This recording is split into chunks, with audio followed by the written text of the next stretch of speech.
बिना सकारात्मकता के कोई भी इंसान सफल नहीं होता है। एक प्रेरित व्यक्ति ही अपना लक्ष्य प्राप्त करता है और समाज में अंधेरे को दूर करता है, भले ही कितनी भी मुश्किल घड़ी क्यों ना आ जाए। एक प्रेरित इंसान ही अंधेरे में खुद रोशनी बनकर दूसरों को पथ प्रदर्शित करता है। प्रेरित रहने के लिए आपको सकारात्मक चीजों से घिरे रहना चाहिए और सकारात्मक विचार रखना चाहिए। अगर आप अपने जीवन में बहुत उदास, निराश और परेशान हैं, तो ये वीडियो आपके जीवन में ऊंची उड़ान भरने के लिए हिम्मत देगी। श्री कृष्ण कहते हैं, प्रेरणा एक ताकत की तरह नहीं होती है और ना ही हमें ये प्रयास करने में मदद करती है, बल्कि यह एक ऐसी चिंगारी है जो धीरे धीरे और चुपचाप और हर समय हमारे अंदर जलती रहती है।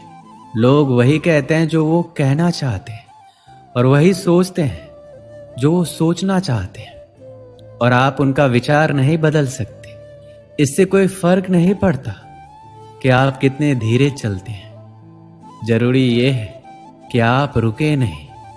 जिंदगी जीने के लिए बहुत ही साहस की जरूरत होती है और जिंदगी की सबसे खूबसूरत बात यह महसूस करना है कि हम हैं, भले ही दर्द में हैं, लेकिन हैं। सांस लेना कोई नहीं भूलता, सब याद रखते हैं, क्योंकि यही जीवन का रहस्य है। महसूस करना, देना, लेना, हंसना, खोना, मिलना, नाचना, प्यार करना, इंसान बनना, ये सारी चीजें इंसान के जीवन का एक अहम हिस्सा है। चिंता करने से ज्यादा जरूरी है खुश रहना। कभी भी मुस्कुराना बंद ना करें, भले ही आप दुखी हो सकता है कि आपकी मुस्कुराहट दूसरों के खुशी का कारण हो। जब हम एक जगह छोड़ते हैं तो हम अपने जीवन की कुछ यादें पीछे छोड़ देते हैं। हम चले जाते हैं, भले ही मन हमारा वहीं रहता है और हम में ऐसी यादें होती है जिन्हें हम वहां वापस जाकर ही दोबारा पा सकते हैं। प्रत्येक नया दिन आपके जीवन की डायरी का एक खाली पन्ना है। डायरी को सबसे अच्छी कहानी में बदलने में ही सफलता का रहस्य है। अब अपने आप से ये वादा करो कि मैं दुख से ज्यादा मजबूत रहूंगा। खुद को इतना बेहतर बनाओ कि दुनिया आपकी तरह बनने की चाह रखे। सबसे बुरे दिनों का भी अंत होता है और सबसे अच्छे दिनों की शुरुआत भी जरूर होती ही है। बड़े सपने देखो, निडर सपने देखो और हद से ज्यादा सपने देखो। इसकी कल्पना करें, विश्वास करें और अपने सपनों के लिए हमेशा तैयार रहें। चुनौतियां आपको मजबूत करने के लिए आती है। जीवन ने मुझे सिखाया है कि पैसा जरूरी है, लेकिन ये सब कुछ नहीं है, क्योंकि अगर मेरे पास दुनिया का सारा पैसा है लेकिन सुकून से बिताने के लिए समय नहीं है तो इसका क्या फायदा।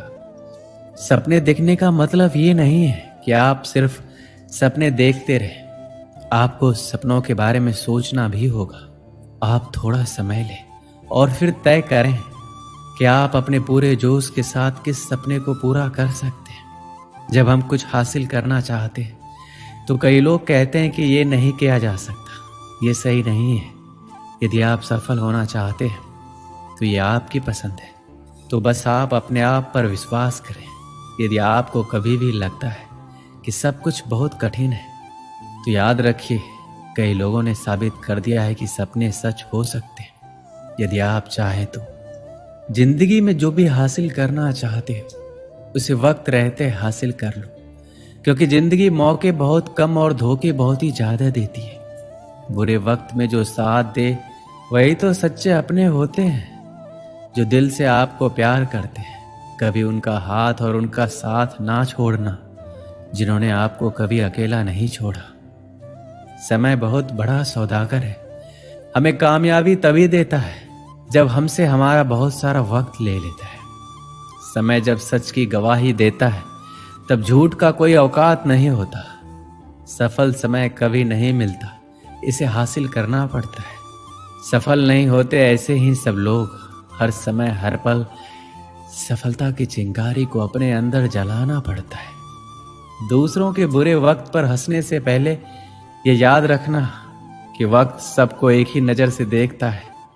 जब बदलने पर आता है तो किसी का भी बदल देता है। कभी घमंड मत करना, क्योंकि जब वक्त सुधारता है तो अच्छे अच्छों का घमंड उतरता है। अगर बुरा वक्त नहीं आए तो इंसान अपनों और परायों का फर्क नहीं समझ पाता। अच्छा वक्त हो तो इंसान अपनी हैसियत से पहचाना जाता है, और बुरा वक्त हो तो इंसान अपनी औकात से पहचाना जाता है। वक्त कितना कीमती होता है ये बात सिर्फ सफल लोग ही बता सकते हैं, जिनको पैसों से ज्यादा वक्त की जरूरत होती है। वक्त भी उसी को राजा बनाता है जो वक्त का सही तरीके से इस्तेमाल करना जानते हैं। समय बहुत तेज है, कट जाता है, लेकिन बहुत कुछ काटने के बाद समय सबको मिलता है जीवन बदलने के लिए, पर जीवन दोबारा नहीं मिलता समय बदलने के लिए। समय सबसे कीमती चीज है जिसे मनुष्य ऐसे ही खर्च कर देता है। समझदारी समय व्यतीत करने में नहीं बल्कि इसे निवेश करने में है। शांत जल में जहाज का पहिया तो कोई भी उठा सकता है, लेकिन जब शांत जल ना हो तो ये इतना आसान नहीं होता।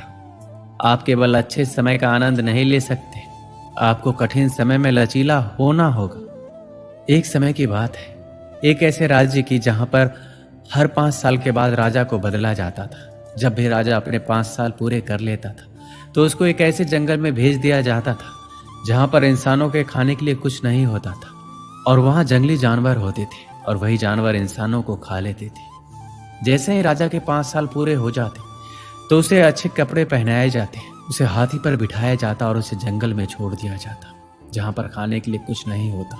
जैसे ही उस राजा को भेज दिया जाता तो वहां की जनता सोचती कि अभी किसे राजा बनाया जाए। तो उनको पता होता है कि हमारे राज्य में एक ऐसा इंसान है और बहुत हौसले वाला इंसान है। जैसे ही गांव के सारे लोग जाते हैं, उस इंसान से अनुरोध करते हैं कि आप हमारा राजा बन जाओ। फिर वह इंसान मना कर देता है। उस इंसान को सभी बातें बताई जाती है कि 5 साल के बाद आपको ऐसी जगह भेज दिया जाएगा जहां आपको जानवर खा जाएंगे, जहां पर जीवन नहीं है। तो फिर वहां की जनता ने उस इंसान को बहुत बार बोला कि आप हमारा राजा बन जाओ, आप बहुत चालाक हो, चतुर हो, बहुत अच्छे तरीके से हमारा सब ध्यान रखोगे। जनता द्वारा बहुत बार अनुरोध करने पर वह इंसान मान गया कि मैं राजा बनूंगा, और मैं इस बात से सहमत हूं कि मुझे ऐसी जगह भेज दिया जाएगा जहां पर जीवन नहीं है। जैसे ही वो इंसान राजा बनता है, 3 दिन के बाद वहां के लोगों से पूछता है वो कौन सी जगह है जहां पर राजा के 5 साल होने के बाद भेज दिया जाता है। फिर राजा वहां के लोगों के साथ उस जंगल को देखने जाता है और वहां जाकर देखता है कि वहां पर बहुत से राजाओं के मृत शरीर पड़े हुए हैं, और वह जंगल इतना घना है जहां पर अलग अलग तरह के जंगली जानवर रहते हैं। उस जंगल से आने के बाद राजा प्लानिंग करता है कि मुझे 5 साल के बाद कभी भी इस जंगल में नहीं जाना। पहले साल में राजा ने उस घने जंगल के सभी पेड़ कटवा दिए और उन सभी जंगली जानवरों को वहां से हटवा दिया जो मारते थे। दूसरे साल में भी राजा ने उस जंगल में बहुत काम किया जिससे वह जंगल ना लगे। तीसरे साल में वहां पर खेती बाड़ी का काम शुरू किया गया। चौथे साल में वहां पर घर बनने लगे, और 5वें साल में उन्होंने अपने लोगों को पूरे रहने का बंदोबस्त कर दिया। इन सब कामों के साथ राजा अपने पैसे भी बचा रहा था। इसके बाद जैसे ही राजा के 5 साल कंप्लीट हुए, अपने राज्य के लोगों को बोलता है कि मेरे 5 साल पूरे होने वाले हैं, मुझे वहां भेज दो जहां 5 साल के बाद हर राजा को भेजा जाता था। अभी फिर वहां के लोग बोलते हैं अभी 5 साल पूरे नहीं हुए हैं, अभी 10 दिन बाकी है। राजा उस जगह में जाने के लिए बहुत उत्साहित हो रहा था जहां पर उन्होंने बहुत काम किया था। फिर जैसे ही राजा के 5 साल पूरे हो जाते, उसे नए कपड़े पहनाए गए और हाथी पर बिठाया गया। लेकिन वहां के लोगों ने देखा कि राजा हंस रहा है। वह इसलिए क्योंकि जब भी राजा बदलता था तो राजा रोता हुआ जाता था। यही राजा था जो हंसता हुआ जा रहा था। फिर लोगों ने पूछा आप हंस क्यों रहे? तो राजा बोलता है कि जब आप दुनिया में आते हो तो पूरी दुनिया हंसती है और आप रोते हो जब आपका जन्म होता है, लेकिन कुछ ऐसा करके जाओ जब पूरी दुनिया रोए और आप हंसते जाओ। ठीक उसी तरह उस राजा ने ऐसा किया। उसने अपनी जिंदगी को ऐसा बना लिया कि वो हंसता जा रहा था। वो राजा बोलता है आपने देखा होगा जितने भी राजा 5 साल में आए हैं, राज करने में खो जाते हैं, महंगे महंगे कपड़े पहनने और मजे करने में वो भूल जाता है कि 5 साल के बाद उनको ऐसी जगह भेज दिया जाएगा जहां पर उनको मरना पड़ेगा। मैंने 5 साल में अपनी उस जगह को ठीक किया। मुझे पता था 5 साल के बाद मुझे कहाँ भेजा जाएगा, उसके लिए मैंने उस पर काम किया। मेरे पास यही समय था काम करने के लिए और मैं खोया नहीं। मैं राजा जरूर था, पर राजा बनने के बाद भी मैंने सोचा कि मेरा आने वाला समय कैसा होगा। मैंने भविष्य को सुधारने की योजना बनाई। जब वह राजा जाता है तो वह खुश होकर जाता है। इस कहानी से हमें यही सीख मिलती है कि आपको भी कुछ समय मिलता है अपनी ज़िंदगी बनाने के लिए। आपको अभी से ज़िंदगी में इतनी मेहनत करनी है कि आपका भविष्य अच्छा हो।